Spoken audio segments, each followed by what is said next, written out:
નમસ્કાર દર્શક મિત્રો, આપ જોઈ રહ્યા છો ISRTC ન્યૂઝ અને હું છું રિપોર્ટર દિનેશ કુમારસિંહ બાબરિયા ઘેટી।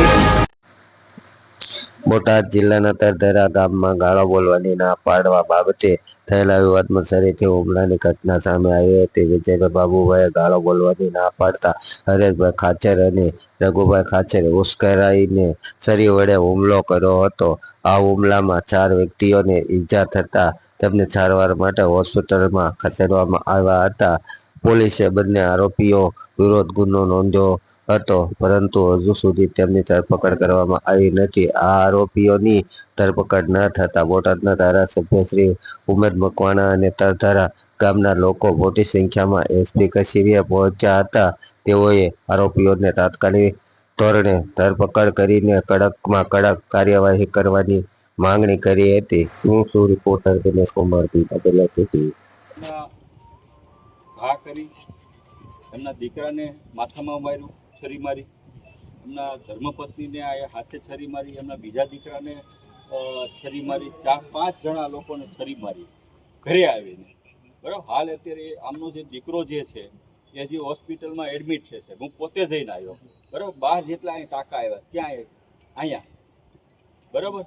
ડૉક્ટર હારે મેં વાત કરી, 1 ઇંચ જેટલો અંદર ઘાવ છે, પોતે જઈને આવ્યો, એમની હારે અર્ધ ભાનમાં છે, ભાનમાં પૂરા નથી। હજી કદાચ જરૂર પડે તો એને અમારે ન્યુરોસર્જનને બતાવવું પડે છે, કારણ કે બોટાદમાં એ કંઈ ન્યુરોસર્જન નથી, ઓર્થોપેટિક છે, બરાબર। એનો રિપોર્ટ એમ છે કે કોઈ ન્યુરોસર્જનને બોલાવો એટલે અમારે ગમે ત્યારે શિફ્ટ કરવાનું થાય। પણ અમારી વેદના સાહેબ એ છે કે જે હજી સુધી હુમલાખોરો ફરાર છે, એક પણ આરોપી પકડાડો નથી।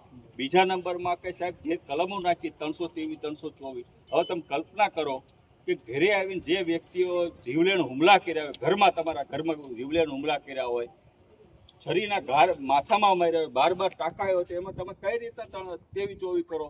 એની ઉપર પહેલાં તો મારી માંગ છે સાહેબ, એની ઉપર 307 કલમ દાખલ કરો, બરાબર, ડૉક્ટરના રિપોર્ટના આધારે કરો અને તાત્કાલિક સૌથી પહેલાં એની ધરપકડ કરો। એટલે એમાં શું છે, ધરપકડમાં તો ટીમ કીધું છે એસઓજીને। શું નામ તમારું? સાંકળિયા દેવાંગભાઈ, કયું ગામ? ગામ તરગરા, તાલુકો જિલ્લો બોટાદ। શું થયું આ ભાઈને? આ ભાઈને માથાના ભાગે મારવામાં આવ્યો છે। એ ભાઈ તમારા શું થાય? એ મારા મોટા ભાઈ છે, સાંકળિયા વિજયભાઈ। અને ઘટના કઈ જગ્યાએ બની? ઘટના તરગરા, હું દવાખાનું ચલાવું છું, અહીંયા મારા દવાખાનાના જગ્યાએ દવાખાનાની બહાર? દવાખાનાની બહાર કાલે રાત્રે 9 વાગ્યાની આસપાસ આ બનાવ બન્યો। શું નામ તમારા દવાખાનાનું? સંજીવની ક્લિનિક। પછી આ ભાઈને શું હથિયાર વડે મારવામાં આવ્યા? ચપ્પુ અને છરીના ઘા કરવામાં આવ્યો છે। એમાં ઈજા પામવામાં માથાના ભાગે જીવલેણ હુમલો કરવામાં આવ્યો છે। માથામાં 11 ટાંકા આવ્યા છે, સીટી સ્કેન કરવામાં આવ્યો છે અને કાલ રાતથી દાખલ કરવામાં આવ્યા છે। પોલીસ ફરિયાદ થઈ ગઈ છે? પોલીસ ફરિયાદ થઈ ગઈ છે। અમારા ઉપર જીવલેણ હુમલો કરવામાં આવ્યો છે, ચપ્પુના ઘા મારવામાં આવ્યા છે અને ઈરાદાપૂર્વક જાનથી મારી નાખવાની પ્રયત્ન કરવામાં આવ્યો છે। કઈ કલમોનો ઉમેરો કર્યો છે? પોલીસ ફરિયાદ કરી છે, પણ અમારી પોલીસ ફરિયાદ પ્રમાણે જે કલમ હોવી જોઈએ 307 એમાં ઉલ્લેખ કરવામાં આવ્યો નથી પોલીસ પ્રશાસન દ્વારા। તો તમારી પોલીસને શું માંગ છે? અમારી એ જ માંગ છે કે આરોપી જલ્દીથી જલ્દી પકડાઈ જાય અને જે કલમોનો ઉપયોગ થવો જોઈએ એ બધી કલમોનો ઉલ્લેખ થાય આમાં।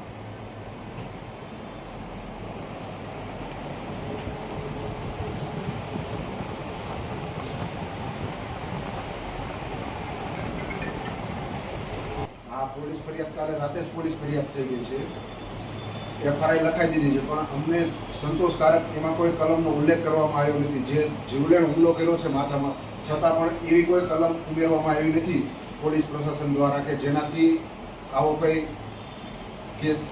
પોલીસ પાસે તમારી શું માંગ છે?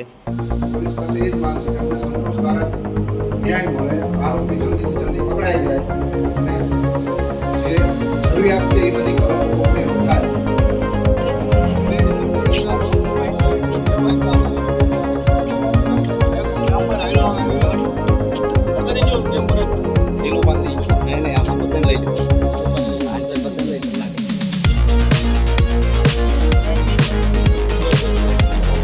બ્લડ નો કરાય?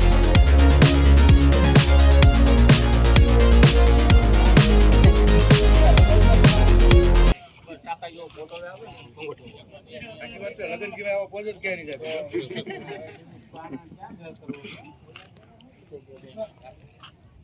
સાહેબ